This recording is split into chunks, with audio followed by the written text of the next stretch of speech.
Educação inovadora Learning World, em associação com WISE, uma iniciativa da Fundação do Qatar. A queda da União Soviética também significou a descentralização dos sistemas educativos nas antigas repúblicas. Volvidos os 20 anos, qual o estado da educação de países que integravam o RSS? Para responder a esta pergunta, viajamos até à Rússia e à Ucrânia e falamos com a perita Carol Sigman, em Paris.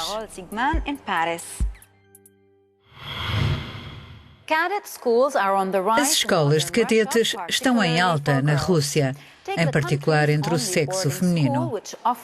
Visitamos uma escola que oferece às jovens raparigas treino militar, cursos de cozinha e de dança. Objetivo: desenvolver mulheres fortes, capazes de se defenderem perante tempos difíceis. Vejamos. Com disciplina férrea, todas as segundas-feiras, por volta das 6 da manhã, Alina Aizina prepara-se para sair de casa. Vai passar os próximos 6 dias na escola, longe da mãe. Anástasia trabalha como contabilista e sustenta os 2 filhos. O mais velho está numa escola militar, Alina seguiu os passos do irmão e está numa escola de cadetes femininos, a única do género na Rússia. Claro que no início sentíamos falta uma da outra, mas depois habituámo-nos.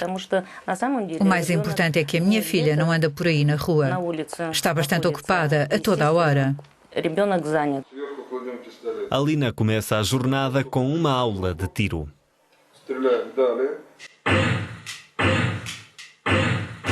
É uma das melhores alunas. A escola, fundada em 2004, é financiada pelo Estado e dedica grande parte do tempo ao treino militar.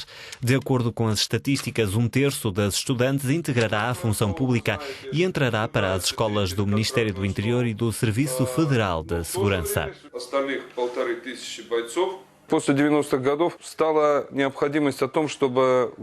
Depois da década de 90, foi preciso criar os filhos dos nossos cidadãos com base no amor à pátria.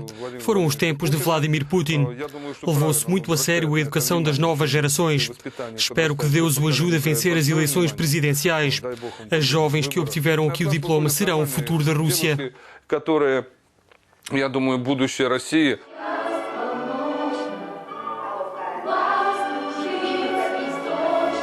Praticar diferentes artes, como a dança, não impede, no entanto, estas raparigas de se prepararem para a luta. É pelo menos isso que diz a diretora da escola. Começámos a trabalhar em setembro de 2004, no mesmo dia em que se fizeram reféns na escola de Beslan. Depois disso pensámos que devíamos realmente ensinar às crianças as bases da segurança e de técnicas militares. Se as crianças de Beslan estivessem preparadas como os nossos cadetes, teriam sido capazes de prestar primeiros socorros.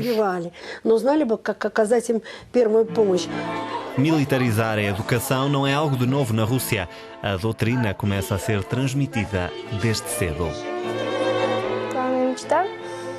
O meu sonho é ajudar o país, os meus pais e contribuir para o progresso nacional.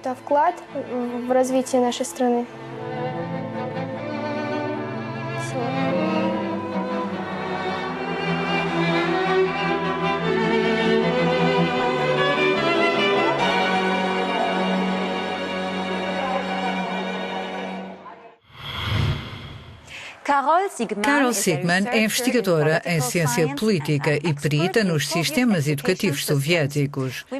Encontramos-nos com ela em Paris, numa exposição sobre a queda da União Soviética. Vejamos o que tem a dizer em relação às diferenças educativas antes e depois do colapso da URSS. À semelhança de outros países, também na Rússia, o ensino superior sofre atualmente de uma falta de financiamento. Um cenário bem diferente dos tempos da antiga URSS. Este sistema de ensino superior era inteiramente financiado pelo Estado, sobretudo a partir da Segunda Guerra Mundial, com a generalização do ensino secundário e superior. Havia uma conexão estreita entre as empresas e os estabelecimentos de ensino profissional. As empresas participavam no financiamento, por um lado, por outro, os jovens diplomados asseguravam o trabalho nos 3 primeiros anos após a saída da universidade. Digamos que, do ponto de vista da gestão, efetivamente o ensino soviético, juntamente com o ensino francês, eram considerados modelos pela OCDE, quer dizer, com financiamento público e uma planificação da carreira dos diplomados.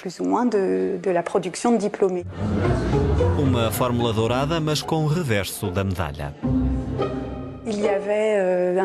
O ensino marxista-leninista era obrigatório. Havia uma certa ideologia educativa, mesmo nas formações técnicas. O sistema permitiu a promoção social das classes desfavorecidas. Com a perestroika e o fim da era soviética, começou o declínio do financiamento público. As universidades adquiriram mais autonomia com a instituição de números clausos de lugares pagos. O Estado continuou a atribuir lugares, mas não em função do rendimento das famílias, considerando antes o desempenho dos alunos.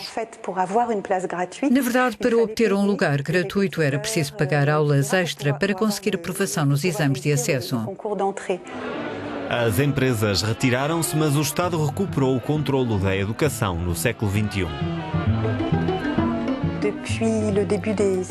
Desde o início dos anos 2000, vemos como o Estado voltou a reconquistar a educação superior, principalmente graças a novos rendimentos obtidos através do petróleo a partir de 2005 e à estratégia escolhida de promover os atletas nacionais.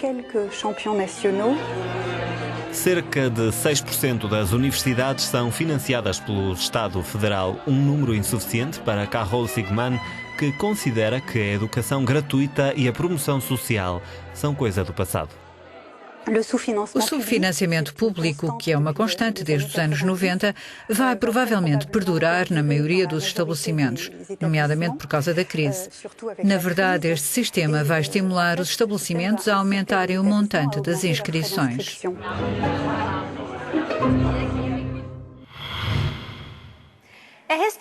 A história pode ensinar-se de vários modos na Ucrânia, um país conhecido pela herança controversa, dividida entre os nostálgicos da União Soviética e os apoiantes da independência. Vejamos como a história está a ser partilhada em 2 escolas diferentes, em Lviv e em Kiev. Desde a independência, em dezembro de 91, que a Ucrânia luta para combinar as diferentes identidades. Parte da população sente mais proximidade com a vizinha Rússia e o passado soviético. Outros proclamam os valores da independência nacional e os laços políticos e culturais com a Europa Central e Ocidental. Visitamos 2 escolas secundárias em Lviv e Kiev para perceber o que mudou no ensino ao longo dos últimos 20 anos.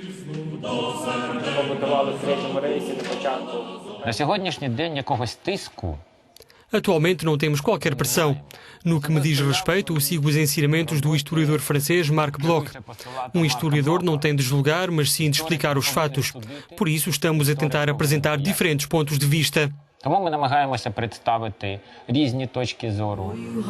A década de 40 é um dos períodos mais controversos do programa escolar. Nessa época, os insurgentes nacionalistas combateram os nazis antes de desafiar o exército soviético.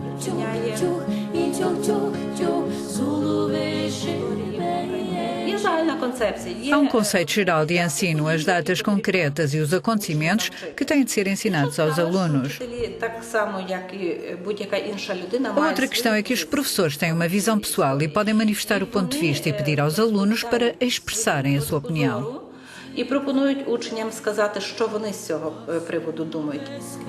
Os alunos procuram saber mais, já que os manuais de história não aprofundam demasiado os assuntos. Quero saber muito de história, uma vez que não podemos ter direito a um futuro sem conhecer o nosso passado. Isto é muito importante. 20 anos depois da independência, a Ucrânia continua à procura de uma posição estável entre Ocidente e Oriente. Parte desta tarefa depende do trabalho dos professores de História. Na verdade, o caminho passa pela construção de uma memória histórica coletiva. O que pensa da educação durante e depois da União Soviética? Partilhe connosco as suas ideias nas nossas páginas das redes sociais. E agora uma palavra em relação à nossa sondagem sobre desigualdade de género na educação. A maioria dos nossos visitantes acredita que os agentes educativos e os governos não estão a fazer o suficiente para superar esta barreira. É tudo por agora. Voltamos em breve. Learning World, em associação com WISE, uma iniciativa da Fundação do Qatar.